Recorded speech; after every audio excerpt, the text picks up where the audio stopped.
Hello दोस्तों। पिछले episode में हमने बात की थी द ब्लैक डेथ यानी 14वीं सदी के प्लेग की, जिसने यूरोप, एशिया और उत्तरी अफ्रीका के राष्ट्रों को एक गहरी चोट पहुंचाई थी।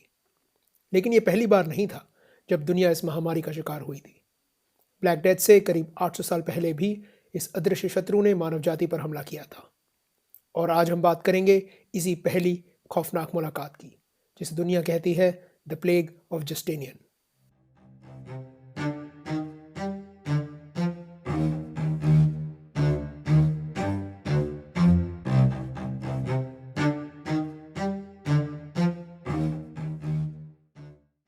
हेलो दोस्तों, एपिसोड 6 प्लेग ऑफ जस्टिनियन में आपका स्वागत है।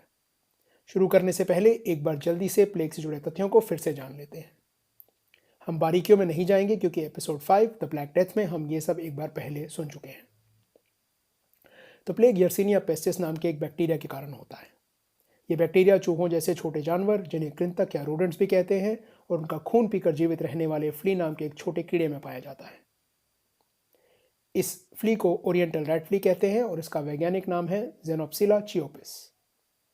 ये बीमारी एक चक्र की तरह फैलती है, बीमार चूहे से फ्ली के अंदर और संक्रमित फ्ली से अगले चूहे के अंदर। जब संक्रमित फ्ली किसी इंसान को काट लेती है तो उसे प्लेग नाम की बीमारी हो जाती है। प्लेग 3 प्रकार के होते हैं। पहला ब्यूबोनिक प्लेग, जो सबसे आम प्रकार है और बाकी प्रकारों से थोड़ा कम घातक। दूसरा न्यूमोनिक प्लेग, इसमें बैक्टीरिया फेफड़ों में फैल जाता है और इस प्रकार के प्लेग का मृत्यु दर 95 से 100% होता है। तीसरा सेप्टिसिमिक प्लेग, सबसे कम फैलने वाला पर सबसे ज़्यादा घातक प्रकार। इसमें बैक्टीरिया सीधे ही रक्तधारा में घुस जाता है और मृत्यु निश्चित होती है। तो चलिए कहानी शुरू करते हैं। साल है 541 और जस्टिनियन पूर्वी रोमन साम्राज्य का सम्राट है। वैसे जस्टिनियन बेचारा इसमें ऐसे ही बदनाम हो गया, बस क्योंकि उसके राज के दौरान ये महामारी फैलना शुरू हुई थी, इसलिए इतिहासकारों ने इसे प्लेग ऑफ जस्टिनियन का नाम दे दिया। पूर्वी रोमन साम्राज्य, जिसे बिजेंटीन साम्राज्य के नाम से भी जाना जाता है, इस समय में इस क्षेत्र का सबसे ताकतवर राज्य था। और हालांकि साम्राज्य की सीमाएं भविष्य में बदलती रहेंगी, 541 में सीरिया से पश्चिम में इटली तक और दक्षिण में इजिप्ट तक जस्टिनियन का राज था। इटली के अंदर का ज़्यादातर इलाका और उत्तरी अफ्रीका के ज़्यादातर इलाके भी जस्टिनियन के कब्जे में थे। तो जस्टिनियन के प्लेग की कहानी शुरू होती है इजिप्ट के उत्तर पूर्वी कोने में स्थित पेलुसियम नाम के एक शहर में। यह वो स्थान था जहां 6ठी सदी का प्लेग सबसे पहले दिखाई दिया। ये बीमारी यहां तक कैसे पहुंची वो हम आगे देखेंगे, पर इससे पहले कि लोग ये ठीक से समझ पाते कि ये कोई आम बीमारी नहीं है, ये पेलुसियम में तबाही मचाकर आसपास के क्षेत्रों में फैलना शुरू कर चुकी थी। इसने 2 दिशाओं में फैलना शुरू किया, पूर्व में पैलेस्टाइन की ओर और पश्चिम में अलेक्जेंड्रिया की ओर। अगर आपने एपिसोड 5 सुना है तो आप जानते हैं कि प्लेग एक बहुत ही जानलेवा बीमारी है जो बहुत तीव्रता से फैलती है। अलेक्जेंड्रिया में भी यही हुआ। देखते ही देखते लाशों के ढेर लग गए। सड़कों पे और गलियों में बस हर तरफ सड़ती गलती हुई लाशें दिखाई देने लगी। देखते ही देखते ये महामारी इजिप्ट के साथ साथ मिडिल ईस्ट और उत्तर अफ्रीका के अन्य राष्ट्रों में भी फैल गई और हर जगह वही दृश्य दिखाई देने लगे, सड़ती गलती लाशों के ढेर, अराजकता और खौफ का माहौल।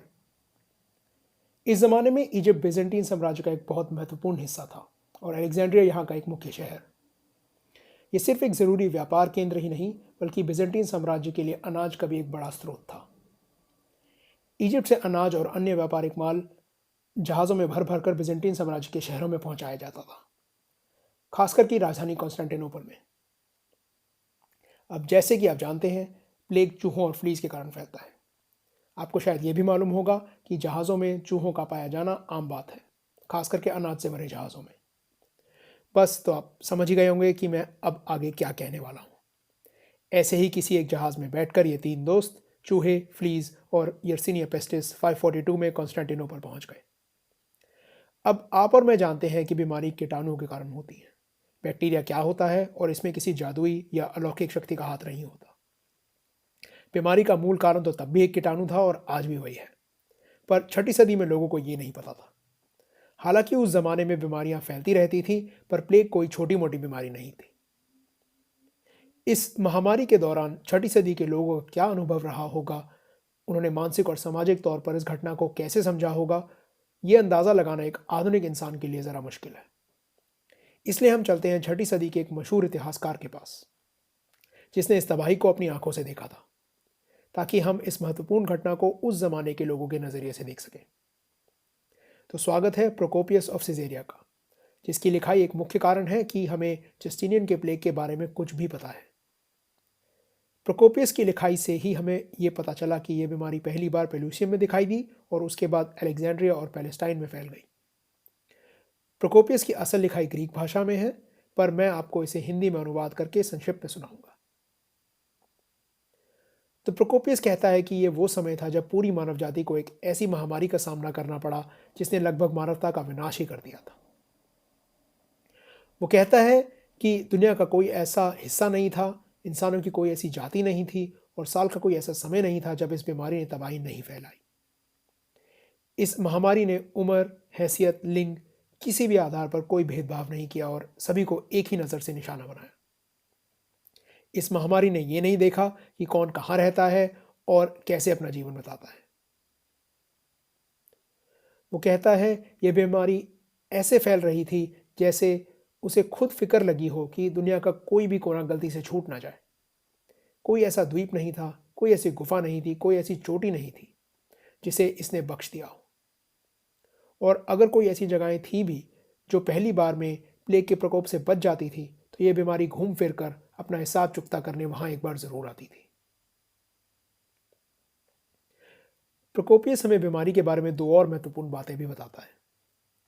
पहला ये कि ये बीमारी जब भी किसी इलाके में वापस आती थी, तो हालांकि बहुत सारे लोग मारे जाते थे, पर जो लोग पहली बारी में इससे पीड़ित होकर जीवित बच जाते थे, उन पर दूसरी बार इस बीमारी का कोई असर नहीं होता था। और दूसरा ये कि यह बीमारी हमेशा तटीय यानी कोस्टल इलाकों से शुरू होकर अंदरूनी इलाकों में फैलती थी। अब हालांकि प्रोकोपियस इन दोनों तथ्यों का महत्व नहीं समझ पाया, पर आप और मैं जानते हैं कि यहाँ इशारा है बीमारी के खिलाफ इम्यूनिटी की तरफ और फैलाव में समुद्री व्यापार प्रणाली की भूमिका की तरफ। वो हमें कॉन्स्टेंटिनोपल शहर में लोगों के कुछ दिलचस्प और कल्पनात्मक अनुभवों के बारे में भी बताता है। इनसे हम कुछ हद तक अंदाज़ा लगा सकते हैं कि इस महामारी का प्रभाव सिर्फ लोगों के शरीर पर ही नहीं बल्कि उनके दिमाग पर भी पड़ रहा था। प्रोकोपियस लिखता है कि कुछ लोगों का कहना था कि बीमार पड़ने से पहले उनका सामना एक अलौकिक प्राणी से हुआ था। वो इंसान के आकार का था पर इंसान नहीं था, और उसने उन पर वार किया जिसके कारण उन्हें बीमारी हो गई। इन लोगों ने ईश्वर का नाम जप कर इस काल्पनिक प्राणी को भगाने की कोशिश की, पर आखिर में जब इससे कोई फायदा नहीं हुआ तो उन्होंने डर के मारे खुद को अपने घरों में बंद कर लिया। उनके दोस्तों और रिश्तेदारों ने जब उनसे बाहर आने को कहा तो उन्होंने इनकार कर दिया, ये कहकर कि उन्हें बाहर आने के लिए जो लोग कह रहे हैं वो असल में इस बुरी शक्ति का ही रूप है। कुछ लोगों ने तो इस अलौकिक प्राणी को अपने सपनों में देखना शुरू कर दिया, पर ज़्यादातर पीड़ितों को कोई ऐसी चमत्कारी चेतावनी नहीं मिलती थी। उन्हें बस सीधे एक दिन ये बीमारी हो जाती थी। फिर प्रोकोपियस हमें बीमारी के लक्षणों के बारे में थोड़ी बहुत जानकारी देता है। वो कहता है कि शुरुआत में तो लोगों को बुखार होता था, जिसमें कोई खास चिंता की बात नहीं थी, पर जल्द ही उनके आर्मपिट और ग्रोइन में ब्यूबोज नाम की सूजन और फोड़े दिखाई देने लगते थे। इसके बाद अलग अलग लोगों के साथ अलग अलग चीज़ें होती थी, क्यों ये उसे भी नहीं पता। कुछ लोग एक कोमा जैसी स्थिति में चले जाते थे, एक अजीब सी आधी बेहोशी में रहने लगते थे। वो अपने आसपास के लोगों को पहचान नहीं पाते थे और कई बार ठीक से पोषण ना मिल पाने के कारण भूख से मर जाते थे। कुछ लोग एक मानसिक असमंजस की स्थिति में पड़ जाते थे और अजीब अजीब हरकतें करने लगते थे और उन्हें काबू में रखना बहुत ही मुश्किल हो जाता था। और फिर कई लोग ऐसे थे जिनके साथ ये सब नहीं होता था और उनकी बीमारी सीधे सीधे आगे बढ़ती थी। कुछ लोगों की मौत अचानक हो जाती थी, कुछ ही घंटों के भीतर, और कुछ पीड़ित कई दिनों तक तड़पते रहते थे। कौन बचेगा और कौन नहीं, इसका अंदाज़ा लगाना लगभग नामुमकिन था। ऐसा कोई एक इलाज, दवा या नुस्खा नहीं था जिसके बारे में ये यकीन से कहा जा सके कि यह काम करेगा। जो चीज़ एक इंसान के लिए काम करती थी वो दूसरे के लिए बिल्कुल नाकाम रहती थी, और जो चीज़ एक इंसान को नुकसान पहुंचाती थी वो किसी और पर बिल्कुल बेअसर होती थी। 6ठी सदी में लोग इस महामारी के आगे बिल्कुल बेबस थे। वो ना इस बात का अंदाज़ा लगा पा रहे थे कि यह बीमारी किसे होगी, ना इस बात का कि कौन मरेगा और कौन बचेगा, और ना इस बात का कि बचने के लिए कौन सा उपाय सही है। प्रोकोपियस बताता है कि महामारी कॉन्स्टेंटिनोपल में करीब 4 महीने तक रही। शुरुआत में तो लोग मरते थे और उन्हें रीति रिवाजों के हिसाब से दफन कर दिया जाता था, पर जैसे जैसे समय बीतता गया मृतकों की संख्या इतनी ज़्यादा बढ़ती चली गई कि उन्हें दफनाने के लिए लोग ही नहीं बचे थे। जैसे जैसे शहर की कब्रिस्तानों में जगह खत्म होती गई, शहर के दूसरे हिस्सों में नई और विशाल सामूहिक कब्रें खोदी जाने लगी, पर जल्द ही ये भी कम पड़ गई और इसके कारण लोगों ने लाशों को शहर की रक्षात्मक मीनारों में फेंकना शुरू कर दिया। प्रोकोपियस कहता है कि लोगों ने ऐसे लाशों को तो ठिकाने लगा दिया, पर जब इन इलाकों में तेज हवा चलती थी तो हर जगह लाशों की दुर्गंध फैल जाती थी, जो कि अपने आप में ही काफी भयानक थी। रीति रिवाजों का पालन करने के लिए अब किसी के पास समय नहीं था। शहर में इतने लोग मर चुके थे कि जो लोग आपस में कभी दुश्मन हुआ करते थे वो भी एक दूसरे की मदद करने लगे। लोगों को ईश्वर की इस सजा से इतना डर लग रहा था कि इस इलाके के चोर उचक्के, अपराधी, डाकू वगैरह बुरे काम छोड़कर समाज सेवा में लग गए। पर जैसे ही यह महामारी खत्म हुई उन्होंने ईश्वर का शुक्रिया अदा किया और तुरंत ही वापस चोरी चकारी शुरू कर दी। शहर में व्यापार, काम धंधे और कारीगरी सब ठप पड़ गया था। जिस शहर में एक समय में किसी भी चीज़ की कमी नहीं हुआ करती थी, आज वहाँ चारों तरफ भुखमरी और अराजकता फैल चुकी थी। आखिर में ये बीमारी बिजेंटीन साम्राज्य के साथ पड़ोस के पर्शियन साम्राज्य और अन्य राष्ट्रों में भी फैल गई। प्रोकोपियस के अलावा दो और लेखक और इतिहासकार थे, जॉन ऑफ एफेसस और इवैग्रियस स्कोलास्टिकस, जो जस्टिनियन के प्लेग के समय में जीवित थे। इन दोनों की लिखाई से हमें पता चलता है कि साम्राज्य के अन्य हिस्सों में यह महामारी कैसे फैली थी। यह भी एक लंबी और दिलचस्प कहानी है जो हम फिर किसी दिन सुनेंगे। उस समय किसी के मन में कोई शक नहीं था कि ये महामारी ईश्वर की दी गई एक सजा है। प्रोकोपियस तो यहाँ तक कह देता है कि ईश्वर के अलावा इस महामारी के फैलने की वजह कोई नहीं समझ सकता। इंसानों के लिए तो इसका कारण शब्दों में बयां करना या सोचना भी नामुमकिन था। प्रोकोपियस को सम्राट जस्टिनियन बिल्कुल पसंद नहीं था और उसके हिसाब से तो जस्टिनियन की बुरी हरकतों के कारण ही ईश्वर ने साम्राज्य को ये सजा दी थी। जस्टिनियन खुद भी प्लेग का शिकार हुआ था, पर उसकी किस्मत अच्छी थी और वो बच गया। उसके पास देखभाल करने वाले चिकित्सकों और नौकर चाकरों की कोई कमी नहीं थी, पर आम इंसान को ये सुविधाएं उपलब्ध नहीं थी। लोगों ने प्लेग से बचने के लिए दुनिया भर के नुस्खे आजमाए, जैसे ठंडे पानी से स्नान, जादू टोना, संत साधुओं का आशीर्वाद, धार्मिक अवशेषों की पूजा और तावीज़ और हर तरह की जड़ी बूटियाँ, जिनमें से कुछ बेअसर थी और कुछ जहरीली।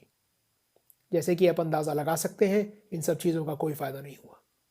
सिर्फ जो थोड़ा बहुत क्वारंटीन और आइसोलेशन का पालन किया जा रहा था, उसी से कुछ फ़ायदा हुआ। अब हमने ये तो देख लिया कि 6ठी सदी के लोग प्लेग के बारे में क्या सोचते थे। अब ये भी देख लेते हैं कि आधुनिक विशेषज्ञों का इस मामले में क्या कहना है। सभी विशेषज्ञ इतना मानते हैं कि जस्टिनियन का प्लेग असल में प्लेग ही था, जो यर्सिनिया पेस्टिस के कारण होता है। ये अनुवांशिक तौर पे 14वीं सदी के ब्लैक डेथ वाले यर्सिनिया पेस्टिस से थोड़ा अलग था, पर था वो ही जीव। ये प्राचीन कंकालों की जांच से साबित हो चुका है। अब हालांकि इस बात पर पूरी तरह से सहमति नहीं है, पर विशेषज्ञ ये मानते हैं कि ब्लैक डेथ की तरह इस प्लेग का स्रोत भी मध्य या पूर्वी एशिया में कहीं था और माना जाता है कि सिल्क रूट और भारत से आने वाले समुद्री व्यापार की मदद से ये बीमारी अफ्रीका और मेडिटेरेनियन क्षेत्र आ पहुंची। और दूसरी तरफ वो लोग हैं जो मानते हैं कि यह महामारी पूर्वी अफ्रीका में ही कहीं शुरू हुई थी। खैर, आई कहीं से भी हो, एक बड़ा सवाल यह है कि यह महामारी इसी समय पे क्यों फैलना शुरू हुई, इससे पहले या इससे बाद में क्यों नहीं। खास करके जब आप ये सोचें कि इजिप्ट और उत्तरी अफ्रीका में आमतौर पर जितनी गर्मी होती है वो इस प्लेग फ्ली की बर्दाश्त के बाहर है। विशेषज्ञों का मानना है कि कोई ना कोई ऐसी बड़ी मौसमी और प्राकृतिक घटना हुई थी जिसके कारण कुछ समय के लिए विश्व का तापमान घट गया था और इस यर्सिनिया वाली फ्ली को दूर दूर तक फैलने का मौका मिल गया। इस गुत्थी को सुलझाने में एक बार फिर प्रोकोपियस हमारी मदद के लिए हाजिर है। 536 में प्रोकोपियस एक युद्ध की रिपोर्ट लिखते समय कहता है कि इस साल एक चौंका देने वाली घटना हुई। सूरज की रोशनी कमजोर पड़ने लगी, जैसे कि सूर्य ग्रहण हो रहा हो। विशेषज्ञों का मानना है कि प्रोकोपियस वायुमंडल में भारी मात्रा में धूल होने की ओर इशारा कर रहा है, जिसके कारण सूरज की रोशनी कमजोर पड़ गई और विश्व का तापमान भी कम हो गया। हमारे पास दुनिया के कई और हिस्सों से मौसम के अचानक बदल जाने, फसलों के बर्बाद हो जाने और भुखमरी फैलने के प्रमाण हैं, जो इस बात की पुष्टि करते हैं कि इस समय में कुछ तो ऐसा हुआ था जिससे विश्व का तापमान अस्थायी रूप से ही सही पर निश्चित ही बदल गया था। पेड़ों के तनों के अंदर मौजूद वृत्ताकार धारियों की जांच, जिसे डेंड्रोक्रोनोलॉजी कहते हैं, से मिले सबूत भी इसी बात की ओर इशारा करते हैं कि 536 और 542 के आसपास के समय में विश्व के तापमान में गिरावट आई थी। आज हमारे पास जो वैज्ञानिक जानकारी है उसके हिसाब से विश्व का तापमान गिरा देने के लिए जिस मात्रा में धूल चाहिए होगी वो सिर्फ या तो किसी ज्वालामुखी के फटने से उत्पन्न हो सकती है या फिर पृथ्वी पर किसी धूमकेतु या उल्कापिंड के गिरने से। हमारे पास दोनों उम्मीदवारों के पक्ष में कुछ कुछ सबूत हैं, पर इतने नहीं कि किसी एक को चुना जा सके। 540 के आसपास के समय में जस्टिनियन अपने साम्राज्य के कई हिस्सों में लड़ाइयां लड़ रहा था। उसकी सेनाओं को सामान और अनाज पहुंचाने के लिए जो रास्ते बनाए गए थे उनके द्वारा प्लेग पीड़ित चूहे और फ्लीस साम्राज्य के हर कोने में आसानी से पहुंच गए। 543 में ये स्पेन, गॉल यानी फ्रांस, इटली, इलिरिकम यानी Bosnia Herzegovina, Montenegro, Croatia and Albania का इलाका और अफ्रीका में फैल गया और अगले साल तक ब्रिटेन और आयरलैंड तक भी पहुंच गया। प्रोकोपियस का कहना था कि कॉन्स्टेंटिनोपल में एक समय पे रोजाना 10,000 से भी ज़्यादा लोग मर रहे थे। जॉन ऑफ एफेसस का कहना था कि कॉन्स्टेंटिनोपल में कुल मिलाकर 3 लाख लोगों की मृत्यु हुई। पर यहाँ मैं ये भी बता देना चाहता हूँ कि ज़्यादातर विशेषज्ञों का मानना है कि ये दोनों आंकड़े काफ़ी बढ़ा चढ़ाकर बताए गए हैं।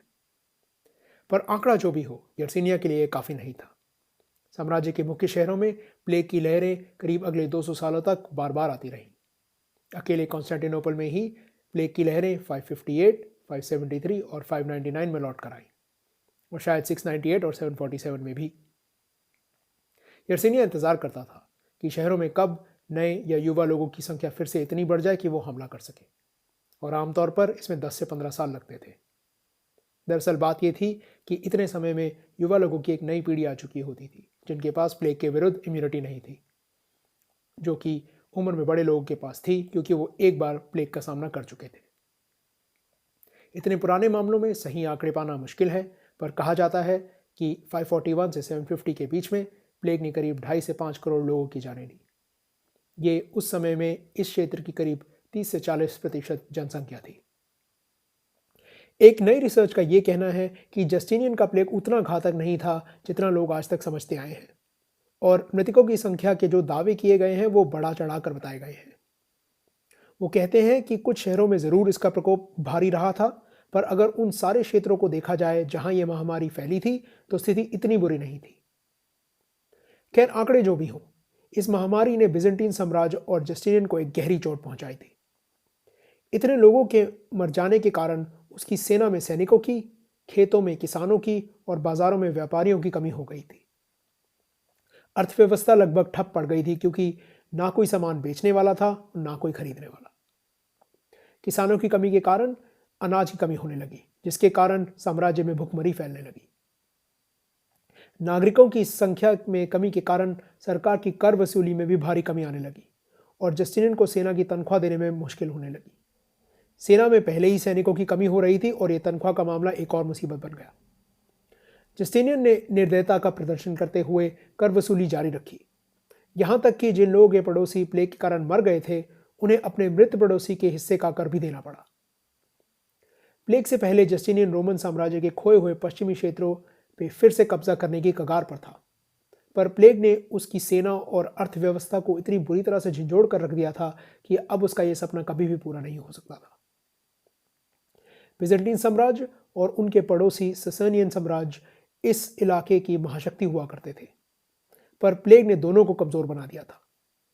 माना जाता है कि इसके कारण अरबी पेनिनसुला से निकली इस्लामी सेनाओं को इस क्षेत्र की नई महाशक्ति के रूप में उभरने का मौका मिला, और क्योंकि लोगों के मन में इस बात पे कोई शक नहीं था कि यह महामारी ईश्वर की दी गई सजा थी, तो धार्मिक संस्थानों में लोगों का विश्वास और भी मजबूत हो गया। अब कहानी खत्म करने से पहले अहम सवाल, जस्टिनियन का प्लेग आखिर में खत्म कैसे हुआ?